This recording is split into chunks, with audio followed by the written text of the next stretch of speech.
স্বপ্নে আমাদের নবীজি সাল্লাল্লাহু আলাইহি ওয়াসাল্লাম বা মহান ব্যক্তিদের দেখার জন্য আমাদের কি করা উচিত? আপনি যাকে বিয়ে করতে যাচ্ছেন তাকে কি স্বপ্নে দেখা সম্ভব? স্বপ্নে আমাদের মারা যেতে দেখার অর্থ কি? যদি আপনি পরচর্চা করেন তবে আপনাকে আপনার স্বপ্নে মাংস খাওয়ানো হবে, শূকরের মাংস, মানুষের মাংস। কেউ আমাকে এরকম একটি স্বপ্নের ব্যাপারে বলেছিল। তিনি বলেন, আমি স্বপ্নে দেখেছিলাম যে আমার কর্মস্থলের কেউ আমার পিঠে ছুরিকাঘাত করছে। আমি বললাম, এর মানে সে শীঘ্রই আপনার সাথে বিশ্বাসঘাতকতা করবে। কিছুদিন পর তিনি বললেন, আপনি যা বলেছেন ঠিক তাই হয়েছে। এখানকার এক ভাই আপনার স্বপ্নের কথা আমাকে বলল। এটা কি এভাবে ব্যাখ্যা করা সম্ভব? আপনার কি মনে হয়? আমি স্বপ্নে দেখেছিলাম সবাই সমুদ্রের তলদেশে পালিয়ে গেছে, আর আমি দেখলাম সমুদ্র উপরে যাচ্ছে, আর দেখলাম সব লোক দেয়ালের তলায় হাত ধরে আছে।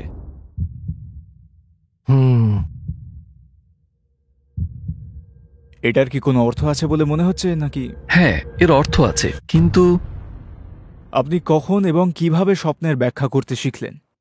আমি 2003 সালে স্বপ্নের ব্যাখ্যার ব্যাপারে জেনেছিলাম। তাফসিরের একজন স্কলার, এখনও জীবিত, যোগাযোগের পর যেহেতু তিনি কিছুটা কোরআন থেকে স্বপ্নের বর্ণনা দিতেন, আমি দেখেছি যে কিছু আয়াতে স্বপ্নের ব্যাপারে বলা হয়েছে। কেউ জানতে চাইলে তবে তিনি নিজেও স্বপ্নের ব্যাখ্যা দিতেন। পরবর্তী বছরগুলিতে আমি বুঝতে পেরেছিলাম যে এটা রিসালি নূরে বেশি ব্যবহৃত হয়েছে। আমি দক্ষতা অর্জন করেছিলাম স্বপ্নের ব্যাপারে শুনতে শুনতে এবং প্রচুর পড়াশোনা করে। এভাবেই আমি জানতে পারলাম, আলহামদুলিল্লাহ। স্বপ্নের জগৎ কেমন এবং এটি কি অন্য জগতের সাথে সংযুক্ত? আমাকে এটি সিস্টেমেটিক্যালি ব্যাখ্যা করতে দিন। আমরা এখন জেগে থাকার জগতে আছি, যাকে আমরা শাহাদার জগৎ বলি। এটা হলো বস্তুগত জগৎ। আমরা ঘুমের মাধ্যমে যে জগতের মধ্য দিয়ে যাই তার নাম স্বপ্নের জগৎ। ঘুম সেখানে সংযুক্তকারী। কখনো কখনো আমরা স্বপ্নে স্বপ্ন দেখি। আমরা ঘুমের মধ্যে ঘুমাতে যেতে পারি স্বপ্নে ঘুমানোর মতো। আমরা সেখানে জগতের বিনিময় করছি। যে ক্ষেত্রটি অতিবাহিত হয়ে যায় তা হলো অনুকরণীয় জগৎ। অসাধারণ মানুষ এই জগতে আবার ঘুমাতে পারে, তারা অন্য জগতে চলে যায়, বারজাখের জগতে। আমি এমন স্বপ্নের কথা শুনেছি যেখানে এমনটি হয়েছিল। আমরা এটা বুঝি। আমরা এখন বস্তুগত জগতে, শক্তির জগতে আছি, কিন্তু এছাড়াও জ্ঞানের আরো জগৎ আছে। আছে অর্থের জগৎ, সত্যের জগৎ। আমরা স্বপ্নে সেই জগৎগুলির দিকে যাত্রা শুরু করি। কারোর আধ্যাত্মিক বৃদ্ধি অনুসারে আমরা একটি স্বপ্নে প্রবেশ করার যাত্রা শুরু করতে পারি। স্বপ্নের কি কোনো সত্যতা আছে? বিজ্ঞান ও ধর্ম এই বিষয়ে কি বলে? প্রথমত বলা যায়, যদি বিজ্ঞান এবং ধর্ম দুটোই একটি নির্দিষ্ট ক্ষেত্রে কাজ করে এবং দুটোই তাদের নিজস্ব উপায়ে নিয়ম প্রণয়ন করার চেষ্টা করে, সেই ক্ষেত্রের অবশ্যই সত্যতা আছে। বিজ্ঞানের ক্ষেত্রে সিগমুন্ড ফ্রয়েড, কার্ল জং, আলফ্রেড অ্যাডলার, এরিক ফ্রন এবং লাকানের মতো মানুষ কিছু গুরুত্বপূর্ণ অবদান রেখেছেন, এমনকি তারা শুধু স্বপ্ন নিয়েই বই লিখেছিলেন। প্রকৃতপক্ষে কার্ল জং বিষয়টি বোঝার জন্য প্রায় 1,80,000 স্বপ্ন শুনেছেন।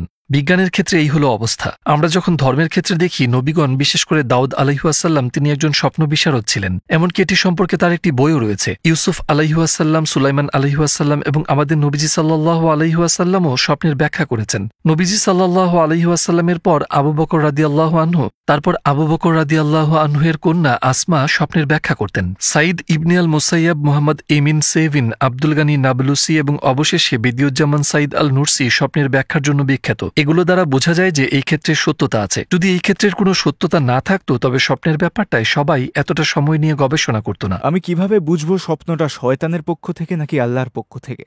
আমরা এটি বলতে পারি, নবীজি সাল্লাল্লাহু আলাইহি ওয়াসাল্লাম বলেছেন যে আল্লাহর পক্ষ থেকে আসা স্বপ্ন মুবাশশিরাত, তারা সুসংবাদের অগ্রদূত। যখন কাউকে সুসংবাদ দেওয়া হয় সে আনন্দিত ও সতেজ হয়ে জেগে ওঠে। কিন্তু শয়তানের পক্ষ থেকে আসা স্বপ্নে আমরা বেদনা, বিশৃঙ্খলার মেজাজে জেগে উঠি এবং আমরা স্বপ্ন নিয়ে খুশি হই না। স্বপ্নের সংবেদনশীল অবস্থা সম্পর্কে আমরা এতটুকু বলতে পারি। একজন সাহাবী নবীজি সাল্লাল্লাহু আলাইহি ওয়াসাল্লামকে তার স্বপ্নের কথা বললেন, হে আল্লাহর রাসূল, স্বপ্নে আমি দেখলাম আমার মাথা বিচ্ছিন্ন হয়ে গেছে এবং আমি তার পিছনে দৌড়াচ্ছি। এই স্বপ্নের অর্থ কি? নবীজি সাল্লাল্লাহু আলাইহি ওয়াসাল্লাম বললেন, শয়তান তোমার সাথে চালাকি করেছে, সে তোমাকে নিয়ে বিদ্রুপ করেছে। অন্য কথায় তিনি বলেছিলেন, এটি ব্যাখ্যা করার মতো স্বপ্ন নয়, এটাকে কোনো গুরুত্ব দিও না। আমাদের যদি অর্থপূর্ণ স্বপ্নের উদাহরণ দিতে হয়, নবীজি সাল্লাল্লাহু আলাইহি ওয়াসাল্লাম তার স্বপ্নের কথা আমাদের বলেন। তিনি বলেন, আজ রাতে আমাকে এক বাটি দুধ দেওয়া হয়েছিল, আমি এটি পান করেছি যতক্ষণ না কেবল এক চুমুক বাকি ছিল। তিনি বলতে থাকেন, উমর ইবনুল খাত্তাব সেই চুমুক পান করেছিলেন। তার আশেপাশের লোকেরা বলল, হে আল্লাহর রাসূল, আপনি এটা কিভাবে ব্যাখ্যা করেন? তিনি বলেন, দুধের মাধ্যমে এখানে জ্ঞানকে বোঝানো হয়েছে। দুধ যেমন শরীরকে পুষ্টি দেয়, তেমনি জ্ঞান আত্মার পুষ্টি সাধন করে। বললেন, ওই শেষ চুমুকের মানে হচ্ছে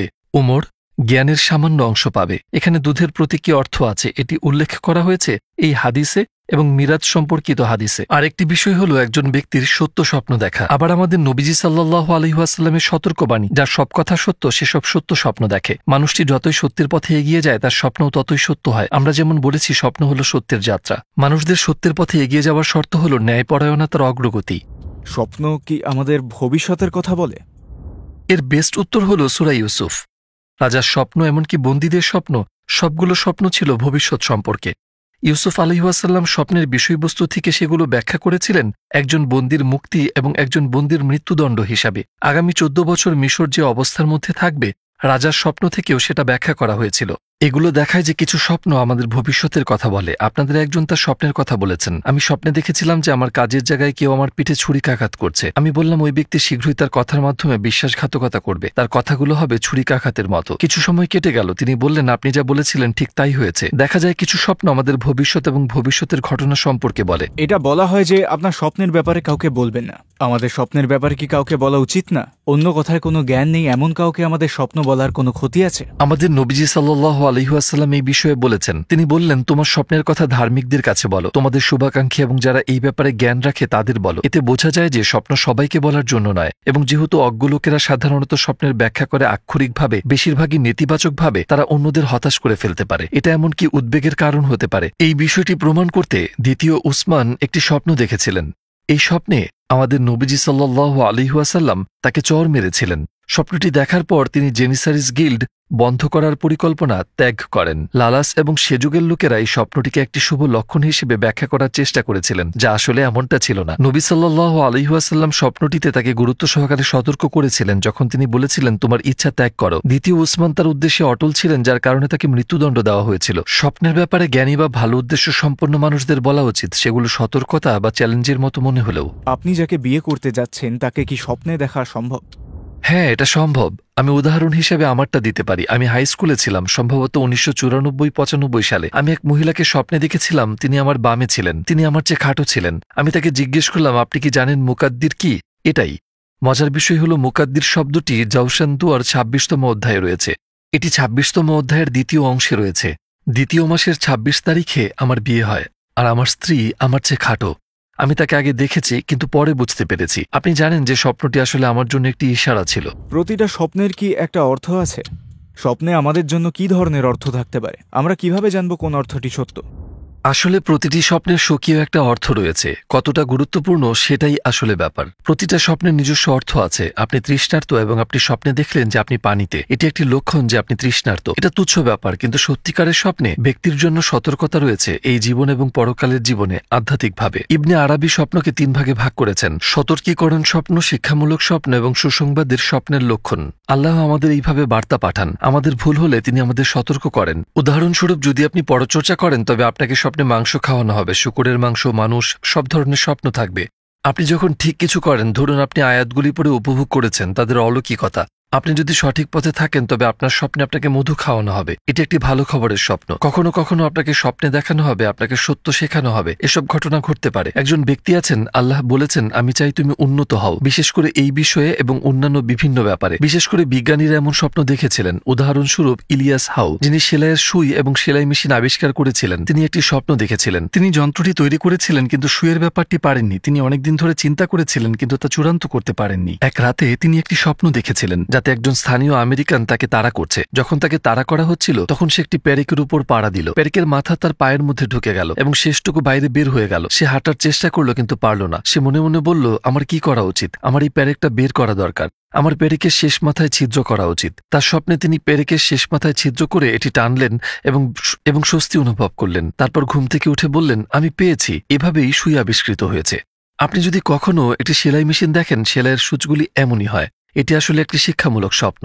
আপনি যদি বলেন কোন ব্যাখ্যাটি সত্য তা আমরা কিভাবে জানব? এর মধ্যে কিছু স্বপ্ন সরাসরি আমাদের সাথে সম্পর্কিত। এগুলোতে আমাদের সম্পর্কে মেসেজ আছে। আমাদের ব্যক্তিগত জীবনকে স্বপ্নের আপাত অর্থের সাথে মেলাতে হবে। আমাদের বলা উচিত সর্বশক্তিমান আল্লাহ আমাকে এই বিষয়ে নির্দেশনা দিচ্ছেন। দুঃস্বপ্ন দেখলে আমাদের কি করা উচিত? এই দুঃস্বপ্ন কখনো কখনো উদ্বেগ সৃষ্টি করতে পারে। আপনি এ বিষয়ে কি পরামর্শ দিবেন?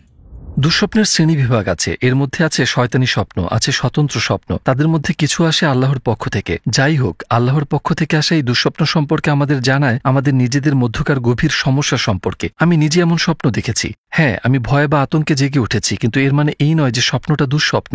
আপনি যদি আরও উন্নত হতে চান তবে এটি দেখুন আপনার একটি গভীর সমস্যা আছে। এই দৃষ্টিকোণ থেকে এটি অর্থবহ। তাদের মধ্যে কিছু, যেমনটা আমরা বলেছি, শয়তান সুলভ এবং স্বতন্ত্র। এই স্বপ্নগুলোর মধ্যকার অর্থ কম। এই স্বপ্নগুলির আরেকটা শ্রেণীবিভাগ হল দুঃস্বপ্ন। ব্যক্তি যতই পাপ করতে থাকে তার স্বপ্নের জগতের অবনতি হয়। বদিউজ্জামানের একটি কথা আছে, যে সুন্দর দেখে সে সুন্দর ভাবে। রিসালে নূরে এই ব্যাপারে আরও আছে, যে সুন্দরভাবে চিন্তা করে সে সুন্দর স্বপ্ন দেখে, যে সুন্দর স্বপ্ন দেখে সে সুন্দর জীবনযাপন করে। এখন সুন্দর স্বপ্ন দেখতে হলে আগে আমাদেরকে সুন্দর করে ভাবতে হবে, সুন্দরভাবে ভাবতে হলে আমাদেরকে সুন্দর করে দেখতে হবে। যেহেতু একজন পাপী ব্যক্তি জগৎকে অর্থহীন এবং কুৎসিতভাবে দেখে এবং জীবনকে তেমনভাবে উপলব্ধি করতে শুরু করে, তার স্বপ্নের জগৎও খারাপ হতে শুরু করে। কিন্তু নবীজি সাল্লাল্লাহু আলাইহি ওয়াসাল্লাম বলেছেন, তুমি যখন এমন স্বপ্ন দেখো যা তুমি পছন্দ করো না, ঘুম থেকে ওঠার পর এটা সম্পর্কে কাউকে বলো না। এবং অন্য হাদিসে তিনি বলেছেন, তোমার বাম দিকে থুতু ফেলো। তিনি আরও একটি হাদিসে বলেছেন, নামাজ আদায় করো সেই খারাপ অবস্থা থেকে বেরিয়ে আসার জন্য।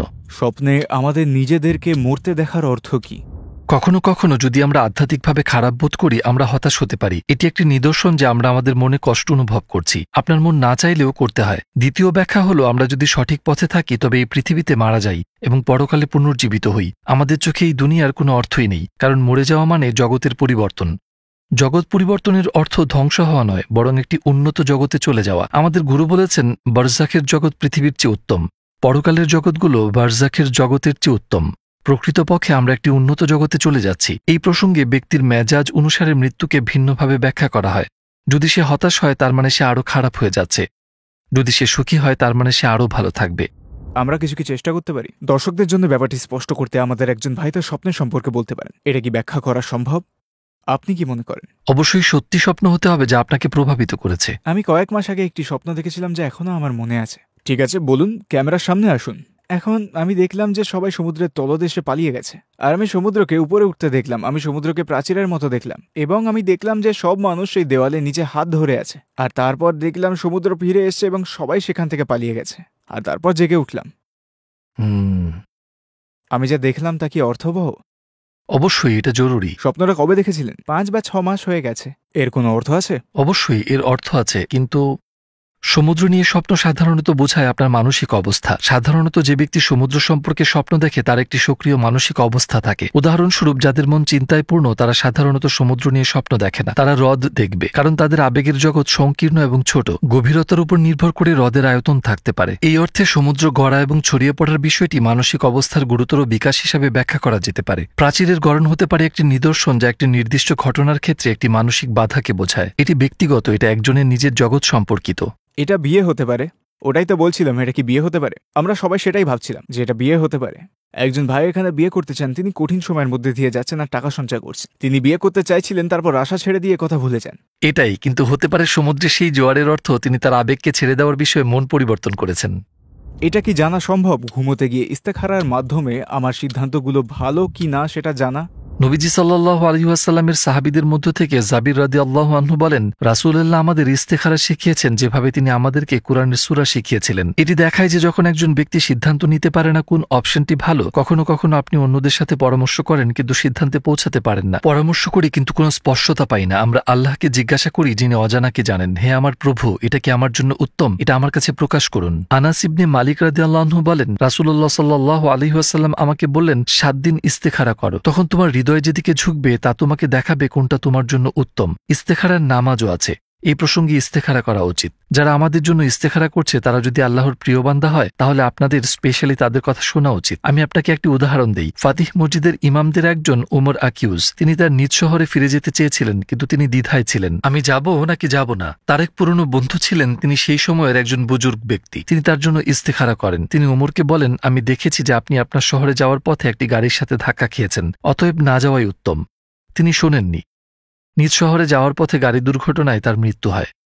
যদি এটা আসলেই আল্লাহ বলেন এটা করো না, তিনি শুরু থেকেই আমাদের সতর্ক করেন, তোমার সিদ্ধান্ত পরিবর্তন করো। দুর্ভাগ্যবশত সমাজে একটি মতামত আছে, স্বপ্নের উপর নির্ভর করা যায় না। সত্য, প্রতিটি স্বপ্নের উপর নির্ভর করা যায় না, কিন্তু কোনো স্বপ্নের উপর নির্ভর করা যায় না এমন কিছু নেই। ইস্তেখারা সেই স্বপ্নগুলোর মধ্যে পড়ে যেগুলোকে আপনি বিশ্বাসযোগ্য মনে করতে পারেন। আমরা আমাদের মনের অক্ষমতা স্বীকার করি এবং আল্লাহর দ্বারস্থ হই, আমার প্রভু, এটা কি আমার জন্য উত্তম? মাঝে মাঝে ইস্তেখারায় কোনো সমাধান আসে না, তাই না?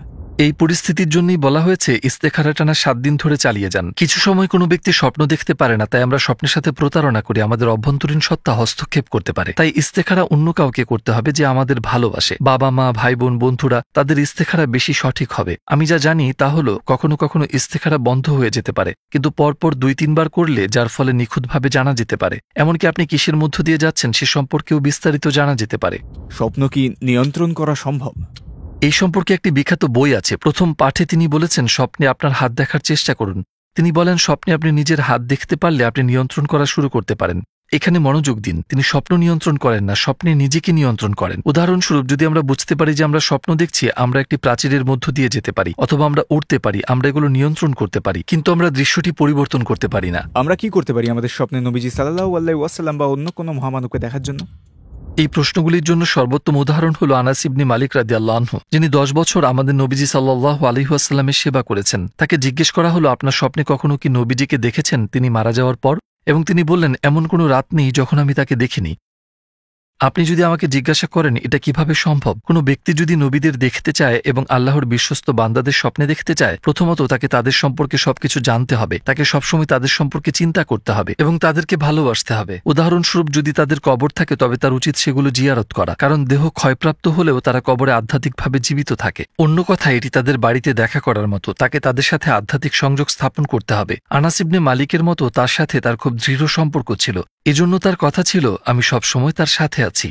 আনাস ইবনে মালিকের মতো আমরা যদি আমাদের নবীজি সাল্লাল্লাহু আলাইহি ওয়াসাল্লামকে আমাদের জীবনের সামনের কাতারে রাখতে পারি, প্রথম হিসেবে নয় কারণ এটি আল্লাহর, তবে দ্বিতীয় হিসেবে আল্লাহর ইচ্ছায় আমরা তাকে নিয়ে স্বপ্ন দেখতে শুরু করতে পারি। এর অর্থ এই নয় যে যখনই চাইবেন তখনই দেখতে পারবেন। তাহলে অর্থ কি? এর অর্থ হলো একটি আধ্যাত্মিক স্তরে পৌঁছানো যেখানে আমরা তাকে নিয়ে স্বপ্ন দেখতে পারি। একজন পাপী মানুষ ভাবতে পারে যে সে তার স্বপ্নের সৌভাগ্যশালী হয়েছে। উদাহরণস্বরূপ, সে আমাদের নবীজি সাল্লাল্লাহু আলাইহি ওয়াসাল্লামকে নিয়ে স্বপ্ন দেখতে পারেন। আপনি এই সম্পর্কে কি বলতে পারেন?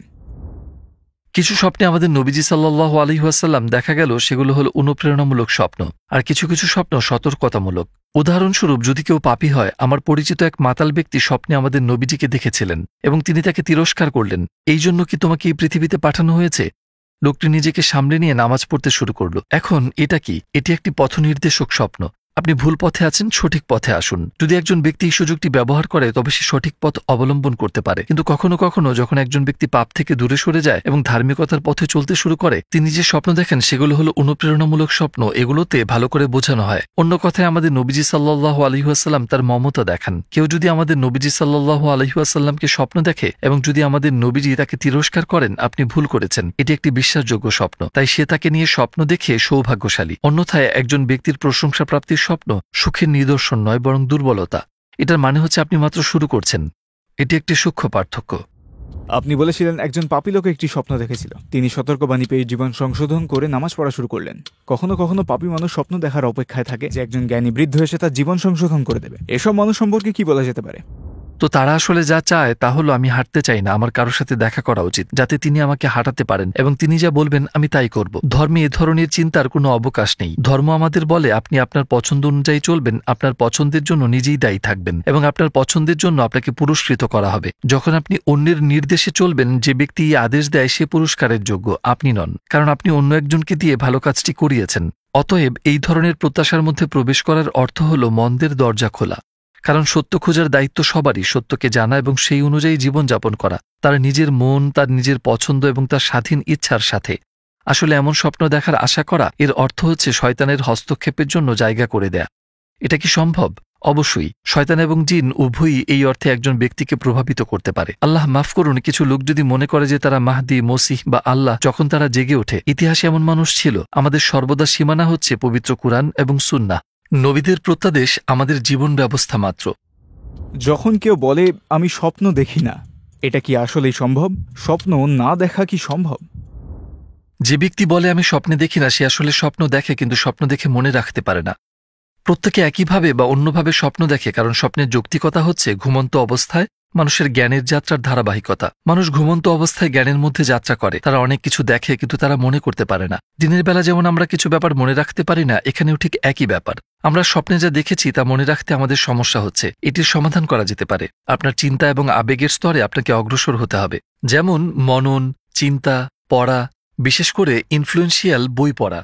যখন উন্নত বিষয়বস্তু সম্পন্ন এবং এমন লেখক তারা যা জানে তা নিয়ে বেঁচে থাকে তাদের লেখা বই পড়া হয়, দেখা যায় একজন ব্যক্তি সময়ের সাথে সাথে স্বপ্ন দেখতে শুরু করে। এছাড়াও একটি বাস্তবতা আছে যাকে আমরা বলি জিকির। এটি আপনাকে মানসিকভাবে অগ্রসর হতে দেয়। যেহেতু মানুষ তাদের আবেগের জগতে উন্নতি করতে শুরু করে, তারা সময়ের সাথে সাথে স্বপ্ন দেখতে শুরু করে। আমরা এমন একটি সমাজে বাস করি যেখানে লোকেরা মনে করে যে তাদের জীবনের সবকিছুই হচ্ছে পৃথিবীর জীবন। সবকিছু জাগতিক দৃষ্টিকোণ থেকে পরিচালিত হয় এবং বস্তুবাদকে এত বেশি মূল্য দেওয়া হয় যে আমরা এখন এই ধরনের আধ্যাত্মিক জিনিস থেকে অনেক দূরে চলে যাচ্ছি। যেহেতু আমরা এই জিনিসগুলোকে কোনো গুরুত্ব দেই না, আমরা স্বপ্ন দেখেও তা মনে করতে পারি না। কিন্তু স্বপ্ন মানবজাতির জন্য জ্ঞানের ভাণ্ডার বা নির্দেশনার ভাণ্ডার। আমরা যে জ্ঞান সম্পর্কে স্বপ্ন দেখি তা গুরুত্বপূর্ণ এটা বুঝতে পেরেও আমরা কিভাবে তা ভুলে যেতে পারি। আমরা উত্তেজিত হয়ে জেগে উঠি। অবশেষে আপনি কি কিছু যোগ করতে চান? আমি একটি স্বপ্ন সম্পর্কে বলতে চাই। আমার একটা চ্যানেল আছে, মানুষ মাঝে মাঝে তাদের স্বপ্ন সম্পর্কে জিজ্ঞাসা করে। মহিলাদের কাছে আমার স্ত্রীর ইমেইল আছে যেন তারা তাদের স্বপ্ন সম্পর্কে জিজ্ঞাসা করতে পারে। একটি খুব চমৎকার স্বপ্ন ছিল। স্বপ্নে নবীজিকে দেখা যায়, তিনি কোথাও বসে আছেন এবং সেখানে একাধিক ইহুদি রেবাইরাও আছে। যে ব্যক্তি স্বপ্ন দেখছে তাকে ইহুদি পণ্ডিতরা বলে, মোহাম্মদকে বলুন যে তার উম্মতের অধিকাংশই আমাদের। এটি ব্যাখ্যা করা যেতে পারে, হ্যাঁ আমরা ইহুদি হইনি, কিন্তু আমরা তাদের মতো এই দুনিয়ার মোহে পড়ে গেছি। এটি একটি সতর্কতামূলক স্বপ্ন। এখন আমরা দুনিয়ার প্রতি আরো আকৃষ্ট হয়ে উঠছি, যেহেতু এখন প্রচুর সুযোগ এবং আনন্দ আছে। কিন্তু এসব আকর্ষণের স্বাদ, আনন্দ এবং আরাম পরকাল থেকে আমাদের দূরে সরিয়ে নিচ্ছে। এখানেই আমাদের নিস্তার। নিজেদেরকে বিশ্বাসের দিক থেকে উন্নত করার চেষ্টা করুন। চিন্তা, জ্ঞান অর্জন, আল্লাহর ভালোবাসা অর্জনের জন্য নিজেদেরকে উন্নত করার মাধ্যমে, এবং এই মুহূর্তে আমাদের নিজেদেরকে জিকিরে উন্নত করতে হবে। যাই হোক, যখন আমরা উন্নতির এই পথে চলা শুরু করি, আল্লাহ ভালো স্বপ্নের মাধ্যমে আমাদের প্রতিদান দেবেন। আল্লাহ আমাদেরকে তার বন্ধু রাসূল আল্লাহকে স্বপ্নে দেখার অনুমতি দেবেন এবং মাইলফলকগুলোর দ্বারা আমাদের কাছে প্রকাশ করবেন যে আমরা সঠিক পথে আছি। অন্যথায় আমাদের উম্মাহ মারাত্মক বিপদের সম্মুখীন হবে। পৃথিবী তার সুযোগগুলো নিয়ে আমাদের মুখের সামনে জ্বলজ্বল করছে, কিন্তু পরকাল অন্ধকার হয়ে আসছে। একটি কথা প্রচলিত আছে, ইহকাল এবং পরকাল সতীনের ন্যায়। তাদের একজনকে হাসালে অন্যজন কাঁদে, দুজনেই একসাথে হাসতে পারে না। আমরা এখন এই ধরনের বিপদের মধ্যে আছি। আল্লাহ আমাদের সবাইকে এই বিপদ থেকে রক্ষা করুন। তিনি আমাদের অন্তর্দৃষ্টি এবং চেতনা দুটোই দান করুন। আশা করি আপনার সাথে কোনো ভালো স্বপ্নে দেখা হবে।